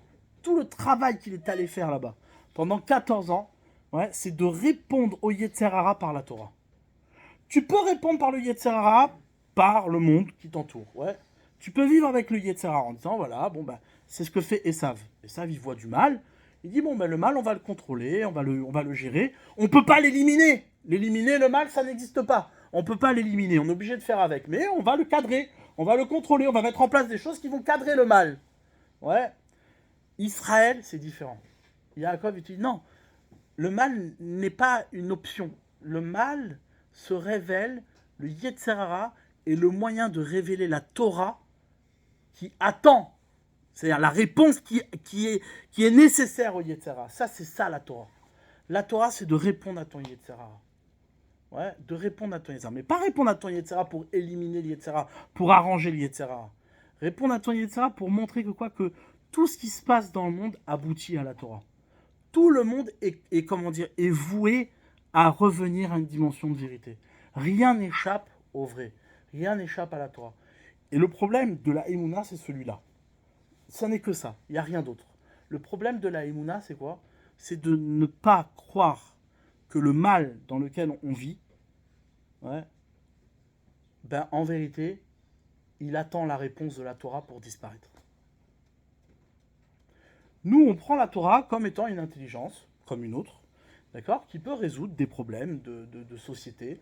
Ouais, souvent, on te dit, voilà, si tu fais la Torah, bah, tu verras, tu auras une meilleure famille, tu t'entendras mieux avec tes enfants, tu pourras gérer les problèmes d'éducation, etc. Ce qui est complètement faux. C'est faux. La Torah n'est pas un meilleur système qu'un autre. D'accord, pour ceux qui y croient, je suis désolé. Mais ça veut dire la Torah n'est pas meilleur système que celui de Esav. Pas du tout. Pas du tout. La Torah n'est pas un système. La Torah, c'est la révélation. C'est la révélation d'une nécessité, d'une vérité qui contredit le Yetzer Hara. Au contraire de Esav. Au contraire de Esav. Vous voulez des exemples? Des exemples qui sont concrets. Ouais, aujourd'hui, nous, on est devant le mal. On est devant, on ne va pas se cacher. On vit dans une période qui est perturbante. Elle perturbe cette période-là. Ouais. On vit des choses qui ont commencé à se mettre en place, ouais, jusqu'à il n'y a pas très longtemps. On pensait qu'on était invincible et que le peuple d'Israël était protégé sur sa terre et qu'on ne pouvait pas nous atteindre et que l'antisémitisme était terminé. Et sous une certaine forme, en tout cas en Israël. Ouais. Et aujourd'hui, on prend en pleine face, ouais, le fait que le mal peut ressurgir. Que des choses qu'on a essayé d'oublier, de camoufler en pensant qu'elles n'existaient plus, elles existent encore. D'accord? Et donc, qu'est-ce qui se passe? On s'obstine dans une voie à penser à lutter contre ce mal-là et contre le mensonge, à dire, non, ce mensonge-là est que anecdotique. Il est que anecdotique. Allons parader dans les rues pour dire non à l'antisémitisme.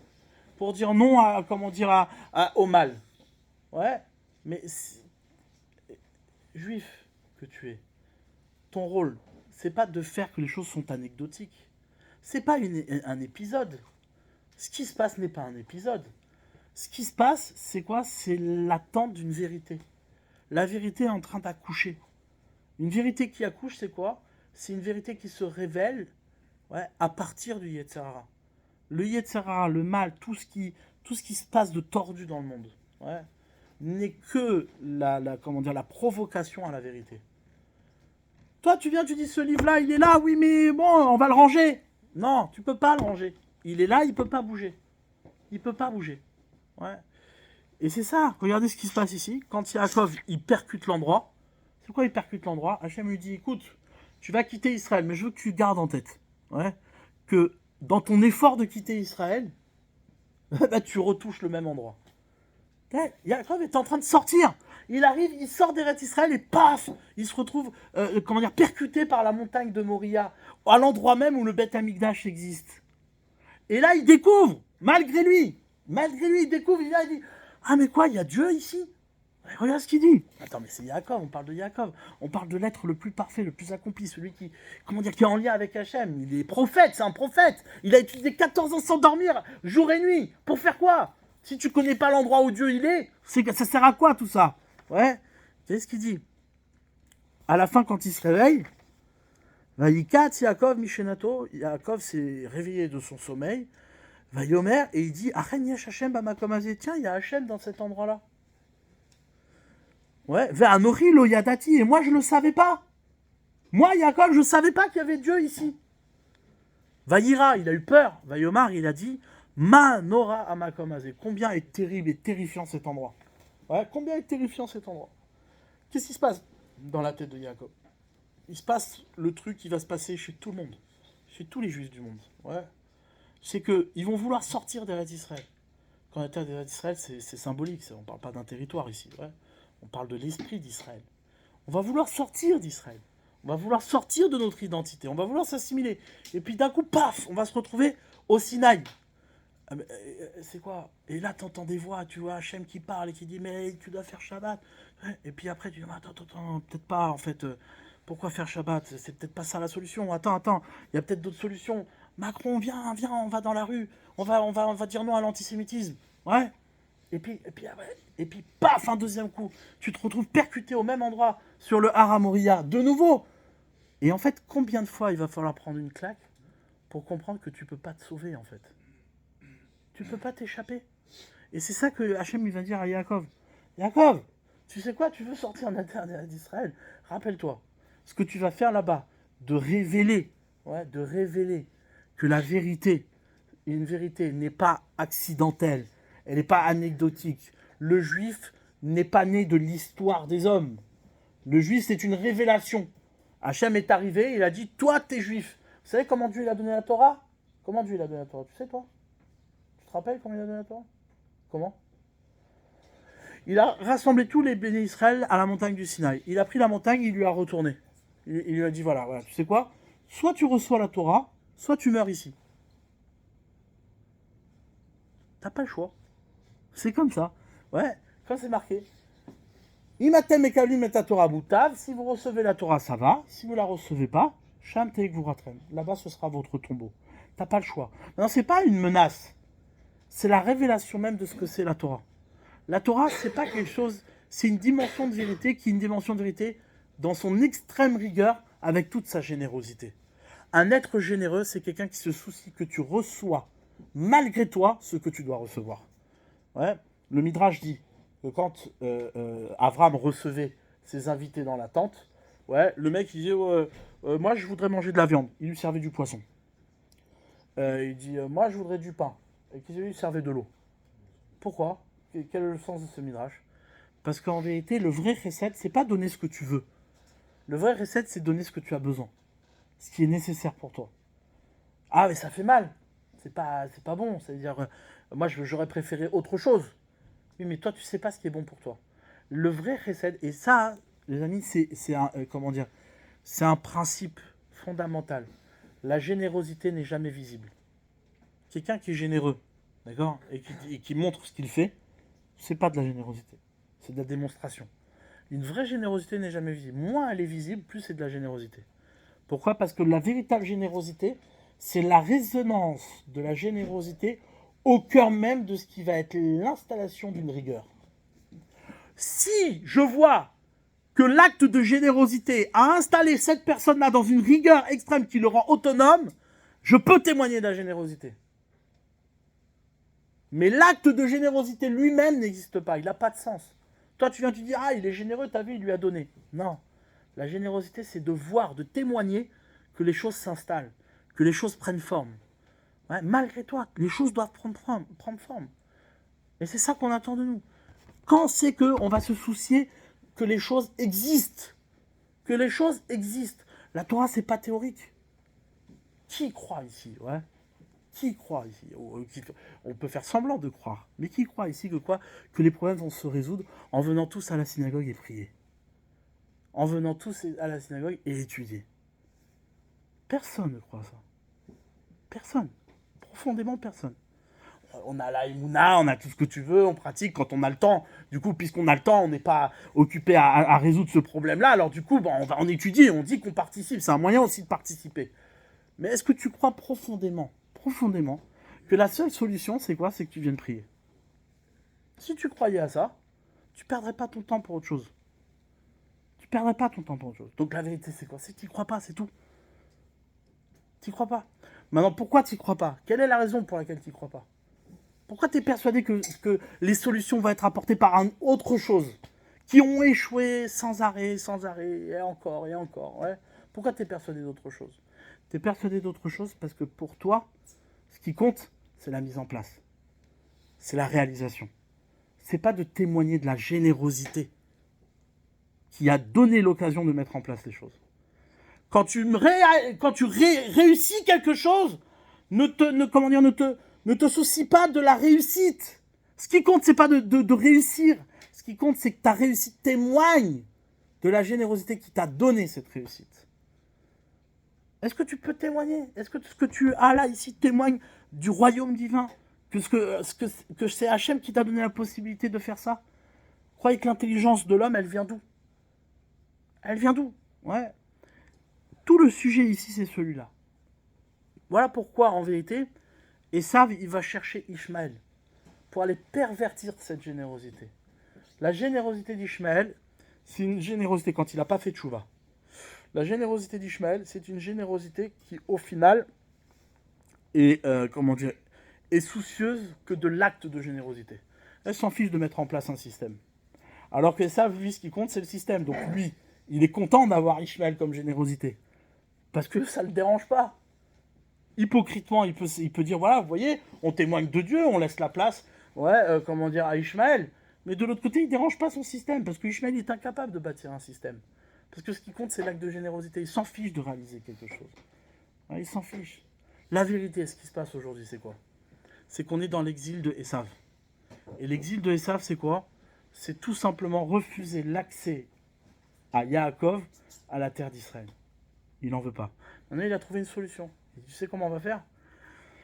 On va lui donner la terre, mais on va l'assimiler. On va dire, tu sais quoi? Toi, juif, tu vas vivre comme nous. Et pour pas que le juif puisse être un modèle d'installation édomique mieux que le reste du monde, tu sais ce qu'on va faire? On va mettre Ishmaël. Ishmaël, il va être sans arrêt, il va dire, oh non, mais on veut pas de système. On veut pas de système. Nous, on est persuadés.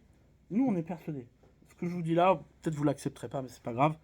Un jour, quand on grandit, les choses peut-être elles s'acceptent plus facilement. Ishmaël n'est pas antisémite. Ishmaël n'est pas antisémite, les amis. Ishmaël, il n'en a rien à faire du juif. Lui, la seule chose qui le perturbe, c'est quoi? C'est qu'on puisse s'installer. Tu crois, moi j'habitais le Gush Katif, d'accord? J'habitais le Gush Katif. Quand ils ont rendu le Gush Katif, Sharon a rendu le Gush Katif. Ouais, le Gush Katif c'était une merveille, c'était un truc incroyable. Ben, qu'est-ce qu'ils ont fait? Ils ont tout détruit. Et jusqu'à aujourd'hui, il n'y a rien qui s'est construit. Ils disent oui, on veut. On veut quoi? Tu veux quoi? Ils s'en foutent. Ils n'en ont rien à faire de la terre d'Israël. Demain, tu leur donnes la terre d'Israël, ils partiront en Jordanie ou ailleurs. Ils sont incapables de construire. Incapables. Ils n'en ont rien à faire. Ishmaël n'est pas antisémite. Ouais. Ishmaël, ce qu'il veut, c'est quoi? C'est qu'il veut pas qu'il y ait d'installation dans le monde. Il veut une générosité, mais une générosité, pour la générosité elle-même. La foi de Dieu, le Dieu partout, le Dieu généreux, le Dieu absolu. Ouais. Maintenant, l'homme, on n'a rien à faire. Esav se sert de ça pour nous faire croire que c'est pas Esav qui t'embête, c'est l'autre. Et du coup, par derrière, qu'est-ce qu'il fait? Il dit ouais, mais c'est pas bien, vous êtes des nazis, faut pas se comporter comme ça. Les pauvres, ils ont rien fait. Ouais. C'est que comme ça. Maintenant, à un moment donné, il faut pouvoir dire les choses et nommer les choses. Et le seul véritable combat que l'on a, c'est de faire exister le nom d'Israël. Faire exister le nom d'Israël, c'est d'avoir ce souci-là, que notre nom ne soit pas accidentel. C'est pas le résultat de pogrom, c'est pas le résultat d'une Shoah, c'est pas le résultat de je ne sais quoi historiquement qui pourrait justifier qu'on ait le droit à un territoire. Non. Israël est Israël parce que ça peut pas être autrement, c'est tout. Hachem attend d'Israël une dimension de vérité, un lien de vérité avec Akadosh Baruch Hu. Et c'est pas un combat de territoire, rien à faire de territoire. C'est pas du... Non, c'est ni plus ni moins qu'une dimension de vérité. Où Hachem habite dans le monde. Où Hachem habite dans le monde. Et comment? Et même pire que ça. Si demain, on arrête de prendre la place de Esav, et bien qu'est-ce qui va se passer? Ishmael, il fera tchouva. Il reviendra à sa teshuva. Pourquoi? Parce que l'alliance entre Esav et Ishmael disparaîtra. Je termine avec ça, regardez. C'est un verset de la Torah. Ouais, un verset de la Torah. Ce qui se passe souvent, c'est quoi? C'est qu'on apprend plein de choses, on connaît énormément de choses, mais les choses que l'on connaît, on pense que c'est des Chachamim qui les ont dit, ou c'est du Talmud, ou des trucs comme ça.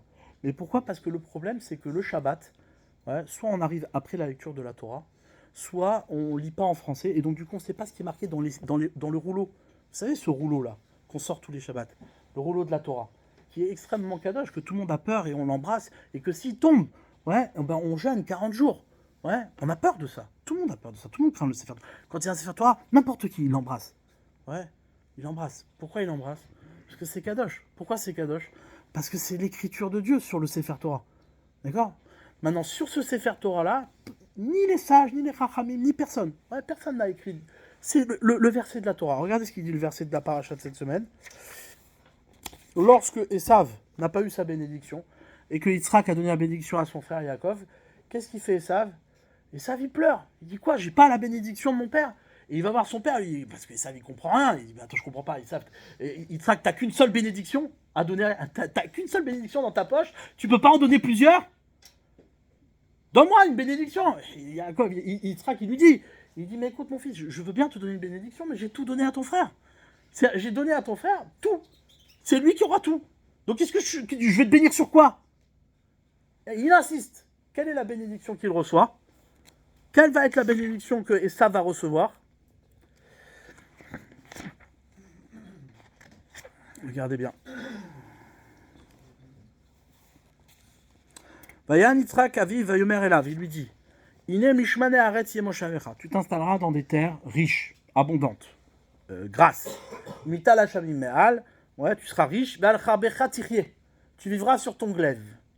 Ouais, par ton glaive, tu vivras. Ve'tachicha ta'avod. Mais toutes tes guerres, tout ce que tu mettras en place, tout ce que tu réaliseras, ce sera pour servir ton frère, c'est-à-dire Yaakov. Vaya kacher tarid, par contre, lorsque tu souffriras, tarid, ça veut dire, c'est un langage de souffrance. Vaya kacher tarid, lorsque tu souffriras, c'est quoi, pourquoi il souffrira? Ou parakta ulo me'ala tsavarecha. Alors tu pourras te décharger du joug de ton frère. Là, tu pourras te décharger du joug de ton frère. C'est-à-dire quoi? Lorsque tu souffriras de manière justifiée, ouais, ce que dit Rashi, de manière justifiée. Lorsque tu souffriras de manière justifiée, alors tu pourras te décharger du joug d'Israël. Tu pourras te décharger du joug de ton frère. Pourquoi? Rashi. Keshiyavu Israël à la Torah, lorsque Israël transgresseront la Torah. Et donc ta souffrance sera justifiée à la brachot natal sur la bénédiction qui t'a piqué. Ouais. Ou parakta oulu. Alors à ce moment-là, tu pourras te décharger de ton frère. Tu pourras lui rentrer dedans, tu pourras faire ce que tu veux. Il sera à ta merci. Logique. Ouais. Yaakov, il pique les bénédictions de son frère parce que Esav voulait pas être Israël. Il dit, oh, Israël, ça me gonfle, là, tout ça, être au service de la Torah, ça me va pas. Maintenant, si toi, juif, ouais, tu dis, bon, ben attends, tu sais quoi, Esav, j'ai envie de faire comme toi, j'ai envie de prendre ta place. Il dit, bah, à quoi ça sert que t'as pris mes bénédictions? Laisse-les-moi. J'ai perdu mes bénédictions, dit Esav. J'ai perdu mes bénédictions parce que j'ai refusé d'être Israël. Maintenant, toi, tu refuses d'être Israël. Tu crois que tu vas te les garder? C'est hors de question. Là, à ce moment-là, tu pourras te décharger. C'est un verset de la Torah, lui. C'est-à-dire, faire ce que tu veux. C'est pas une interprétation, c'est un verset de la Torah. C'est les bénédictions d'Yitzhak à Esav. Maintenant, c'est sûr que c'est embêtant parce que attends, alors quoi?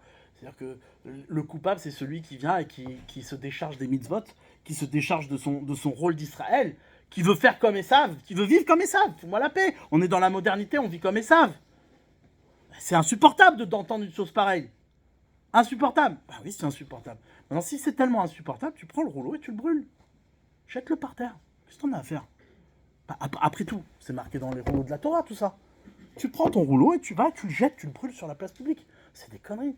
C'est pas possible. Comment on peut dire des choses aussi horribles que ça? De dire que lorsque le juif n'est pas juif, lorsque le juif veut faire comme Esav, lorsque le juif veut être moderne, alors à ce moment-là, qu'est-ce qui se passe? Eh bien, Esav peut lui rentrer dedans, il peut lui faire la misère. Wow, mais comment tu peux dire une chose pareille? Attention, quoi? Mais c'est pas moi, c'est la Torah. C'est des versets de la Torah en 4 mots. Mais je comprends que ça peut déranger. Je comprends que ça puisse faire mal. Mais alors à ce moment-là, sois cohérent. Ne sois pas anecdotique. Ne sois pas un menteur comme Ishmaël. Prends le Sefer Torah, brûle-le. Et arrête ton cinéma. Arrête ton cinéma. Pourquoi tu continues ton cinéma? Vous comprenez? Il n'y a pas de, il y a pas d'ambiguïté. Ok, tu veux être cohérent, jette la Torah. Mais arrête de faire semblant. Arrête de faire semblant, arrête de faire le schizo. C'est quoi? On n'est pas des malades. D'accord? Donc là, vous voyez ici, c'est-à-dire, ce que l'on voit ici, c'est que les choses, ouais, sont pas, comment dire, souvent, quand on parle comme ça, c'est un peu dérangeant du point de vue de la sagesse. Pourquoi? Parce qu'on s'imagine que quoi qu'on est piégé par des, comment dire, des mécaniques de comportement, etc. Mais pas du tout, parce que en vérité, les principes sont toujours les mêmes partout. C'est-à-dire que ici, c'est pas une question d'identité. L'identité, nous, on essaie de faire croire qu'il n'y a pas d'identité, mais c'est faux. L'identité, c'est quelque chose qui se répète chez tout le monde de la même manière. Il y a des choses que tu peux pas fuir. Un homme ne peut pas fuir son humanité. Maintenant, il y en a qui, oui, rêvent de ça. Il y a des organisations dans le monde, d'accord, de ceux qui organisent comment dire, des événements, je ne vais pas les nommer parce que ça risque de faire grincer, mais comment dire, là, il y a des événements comme ça où on essaie de créer comment dire, des religions New Age, ouais, où en vérité, ce qui va compter, c'est quoi? C'est l'effacement de toute identité, de toute différence. On est des hommes, on est des femmes, tout ça, ça n'existe pas. On est des êtres, ouais, comment dire, unis. Ben non, tu peux pas en fait. Pourquoi? Parce qu'il y a des dimensions de vérité qui s'imposent à toi et qui sont malgré toi. Alors tu vas essayer d'y échapper. Et à un moment donné, il va te revenir à la figure. Vaïfga Bamakom. Yaakov, il arrive, paf, il prend Aramoria dans la tête. Et tous les juifs, c'est comme ça. Un jour au lendemain, il se réveille, il dit ah ouais, je suis juif, ok. Mais on me déteste parce que je suis juif. Ouais. Ah, un mec, il était persuadé que quoi, que le fait d'avoir un gros nez, c'était plutôt sympathique. Ouais. Ah, j'ai un gros nez, c'est un style, d'accord, je le vends mon gros nez. Ouais. Et bien d'un coup, on dit ouais, t'es un sale juif, t'as un gros nez. Je dis quoi, mais pourquoi tu me dis ça? Ça avait l'air beau, ça avait l'air sympa, esthétiquement parlant. Et puis après, on te déteste parce que t'as un gros nez. Bah, du coup, bah, qu'est-ce qui se passe? Tu prends conscience qu'en réalité, bah, ce qui te définit, c'est pas ton gros nez. C'est autre chose. Ouais, tu prends dans ta tête que quoi que être juif, c'est autre chose d'avoir un gros nez. Alors, je caricature, évidemment. Mais comment dire, mais tout ça, c'est pareil. Nous, on est persuadés que quoi que le juif, c'est l'intelligence. L'intelligence. Ouais, je termine avec ça. Comment dire, être juif, c'est l'intelligence. Depuis des années, on nous bassine avec ça, en nous faisant croire que quoi que le juif est plus intelligent que tout le monde, etc. Ouais. Et comment dire, parce que on excelle dans les mathématiques, on a des prix Nobel partout, en économie, en machin. Et ce qui est vrai, on est excellent. Il faut dire la vérité, d'accord. Mais nous, on prend ça comme si on était, comment dire, là, au-dessus des autres, au-dessus des autres. C'est n'importe quoi. Les sages, ils te disent Chorma bagoim ta'amin. La sagesse et les nations, vas-y. On est pareil, identique. La seule différence entre un juif et un goy, c'est quoi? C'est Torah bagoim ta'amin. C'est la Torah. Ouais, la Torah. Al-Tamin. Chez les goy, il n'y a pas de Torah. La Torah ne les concerne pas. Par contre, la Chorma, on est pareil, on est identique. Ah, tu vas me dire, mais pourquoi alors le juif? Ouais, il a plus de prix Nobel que les autres? Parce que c'est un fait. Tu veux savoir c'est quoi la réponse? La réponse, elle est très simple. Ouais, c'est parce que le juif voulait montrer à tout le monde qu'il est autant intégré que les autres.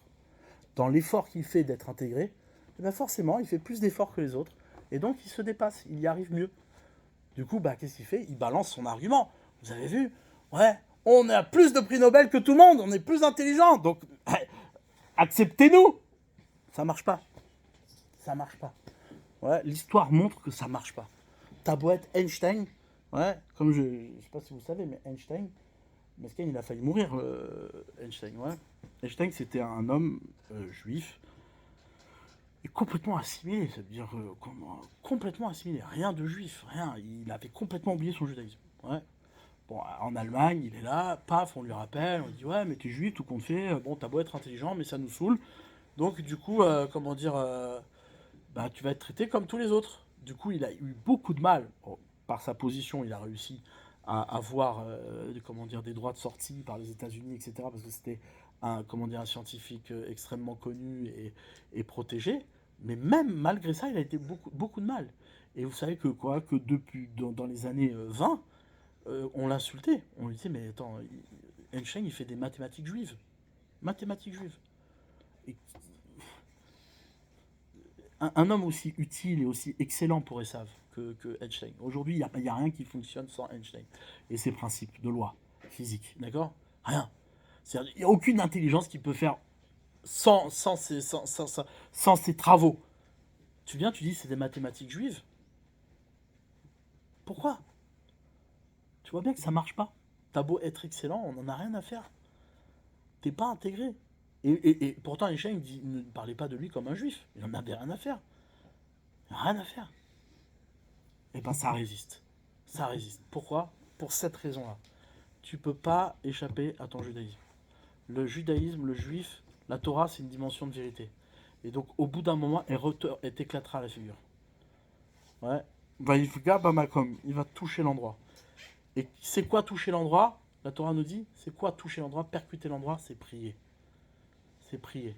Ça, c'est une forme de prière que l'on fait malgré nous. On prie malgré nous. C'est l'expression de la prière. On se tourne vers Dieu parce qu'on n'a plus le choix. Ouais, vous savez que Adam, ça s'écrit Aleph, Dalet, Mem. Adam. Vous connaissez les lettres en hébreu, tout le monde? Adam, Aleph, Dalet, Mem. Le Ben Ishraï ramène que quoi? Que vous savez qu'il y a des techniques d'écriture. Chaque lettre, on peut les écrire en entier. Aleph, ça s'écrit Aleph, Lamed, P. Aleph. Dalet, Dalet, Lamed, Tav. Dalet. Et même, ça s'écrit même. Il dit, si tu prends les lettres, d'accord, qui sont à l'intérieur, c'est-à-dire que tu prends pas les lettres Adam, mais tu prends le déploiement du mot Adam, ça fait mitpalel. Mitpalel, ça veut dire prier. L'essence de l'homme, c'est la prière. C'est pas l'essence de l'homme, c'est la prière. C'est pas qu'il prie quand il en a besoin. C'est pas anecdotique la prière. On prie pas seulement quand on a besoin. On est en détresse, on prie. On a besoin d'un loto, on prie. Non, c'est pas seulement quand tu as besoin que tu pries. Tu pries malgré toi. Parce que sans la prière, t'es rien. T'es rien. L'homme, il est rien. Sans le chesed d'Hachem, sans la générosité d'Akadosh Baruch Hu, il est rien du tout. Rien. Qu'est-ce que tu vas être? Du jour au lendemain, comme ça, il peut t'enlever toute ton intelligence, il peut t'enlever toute ta motricité, il peut te... Rien. Regardez ce qui se passe. En un claquement comment dire, un événement de rien. C'est-à-dire, pour Dieu, c'est rien du tout. Tout le monde se pose la question, comment ça a pu arriver? Personne ne sait expliquer ce qui est arrivé. Le monde, il a changé. Cataclysme mondial. Et voilà, les accords d'Abraham tombés, le monde arabe unifié, des ententes qui étaient impossibles deviennent possibles. Le juif dénigré dans le monde entier. Tac, comme ça. Tu vois bien qu'on maîtrise rien du tout. Alors ça, c'est à l'échelle mondiale, mais imagine à l'échelle individuelle. Demain, tu peux te lever paralysé. Pourquoi? Parce qu'il y a une mouche qui s'est mise à un endroit qu'il fallait pas. Ouais. Sans la prière, mais quand je dis la prière, c'est la prière malgré toi. T'as pas le choix de prier. C'est pas que t'as le choix de venir à la synagogue ou pas. C'est que t'as pas le choix. T'as pas le choix d'être un juif. Tu peux pas faire autrement. Tu vas dire non, mais moi, écoute, je suis occupé, j'ai d'autres choses à faire en ce moment. C'est compliqué de faire Shabbat parce que tu comprends.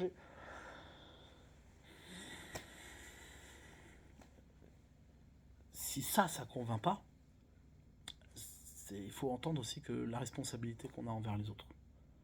À un moment donné, ce qui est marqué engage tout le monde.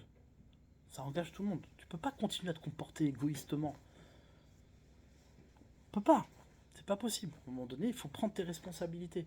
Lorsque tu fais quelque chose, eh ben, ça amène la zut dans le monde. Donc à un moment donné, prends-toi en main. Arrête d'être cruel. Arrête d'être cruel à ce point-là. Arrête de penser égoïstement qu'à toi. On a des responsabilités. Et ça n'a rien à voir avec la religion. Ça a à voir avec le comportement humain. Le comportement humain, c'est de comprendre. Notre intelligence nous a été donnée pour comprendre que on vit les choses malgré nous. Et qu'on doit les assumer. C'est ce qui fait la responsabilité d'un homme. Tu te maries. Tu divorces pas. Par exception extrêmement grave. T'es responsable. Tu t'es marié, tu es responsable. Tu t'accordes avec ta femme. Maintenant, toi, t'as un problème. Tu dis, ah, mais tout qu'on fait, j'ai changé d'avis, je suis pas bien, tu comprends. Bah, arrête ta dépression, quoi. Arrête, ça y est, ça suffit, prends-toi en main. Tu as des enfants, tu as une femme, elle attend ta générosité, elle attend prends-toi en main. Arrête de faire le capricieux. Bah, je sais pas. Non, mais tu comprends, ce matin, je suis fatigué, j'ai pas d'argent, mais j'ai pas envie d'aller travailler. Je déprime avec toutes ces actualités. Mais de quoi tu parles? De quoi tu parles? Lève-toi, bouge ton derrière, va travailler. Va, prends tes responsabilités. Ouais, mais j'aimerais bien quand même que les choses soient différentes, tu comprends? C'est toujours galère, toujours. Arrête de te plaindre, arrête. Fais ce que tu as à faire. Le monde, il est fait comme ça. Il n'y a pas d'autre choix. Il n'y a pas le rêve, ouais, de Esav de mettre en place un monde parfait sans témoigner de la générosité qui nous a été donnée. C'est illusoire. C'est un mensonge. C'est un mensonge. Et aujourd'hui, Esav et Ishmael cohabitent. Vous savez, c'est quoi Ishmael? Ishmael, c'est le plaisir sans conséquence. Plaisir sans conséquence. Lui, il s'en fiche de l'installation. Il s'en fiche de la rigueur. Générosité absolue. C'est quoi la générosité absolue? C'est dire, fais-toi plaisir, ça va. C'est un écart. Je me suis fait plaisir. J'ai le droit quand même un peu de kiffer. Ouais, mais sauf que dans ton kiff, tu vois des femmes à poil et du coup, bah, tu fais plus attention à ta femme. Tu fais plus attention. Ça a des conséquences. Chaque chose que tu fais a des conséquences. Ça, c'est le monde de Ishmael. Le monde de Ishmael, c'est de dire chesed, générosité. Ouais. Moi, ça m'est arrivé plein de fois, ça. Mais je suis sûr qu'à vous aussi, chacun, ça arrive. Tu viens, un gars, t'as de la peine pour la personne, t'as envie d'être généreux, d'être bon. La personne, elle te demande, elle te dit voilà, est-ce que je peux aller, est-ce que je peux participer à cet événement, etc. Le gars, il est religieux, truc, machin. Tu dis, mais oui, mais c'est pas pour toi, c'est pas ta place. Qu'est-ce que tu vas aller faire là-bas? Bon, et qu'est-ce que tu fais? T'es généreux. Tu dis, bon, allez, vas-y. Qu'est-ce qui se passe? Il revient. Il est prêt à abandonner tout ce qu'il est pour une fille. Parce que cette fille-là, il l'aime. Mais il n'a aucun rapport avec lui. Toi, avant, tu étudiais la Torah, tu étais au Beth Midrash, et là, cette fille-là, elle est à des années-lumière de toi. Ah, parce que à cause de ma générosité, qu'est-ce que j'ai entraîné? J'ai entraîné que quoi? Que tu es tombé. Et au quotidien, c'est comme ça. La vie, elle est comme ça. La générosité d'Ishmaël, c'est une générosité qui ne se soucie pas de la rigueur. Et donc, du coup, qu'est-ce qui se passe? On se permet des choses. Mais on se permet des choses qui sont en vérité cruelles et dangereuses. On peut se le permettre pour soi, on peut se le permettre pour nos enfants, on peut se le permettre pour notre femme. Et après, on dit ah ouais, mais je m'attendais pas à ça, je pensais pas que. Ben ouais, mais c'est normal que tu crois. Une générosité aveugle, ouais, le plaisir du plaisir. Pour le plaisir, ça va, on passe un moment agréable, ça va, détends-toi, on peut déborder un peu, ouais, même si c'est en dehors voilà. Et attends-toi à payer. Ça, chaque chose se paye. Chaque chose se paye. La rigueur comment dire, est exigeante. Tu peux rien faire, c'est comme ça. C'est la définition de la rigueur. C'est la définition de la rigueur. Tov.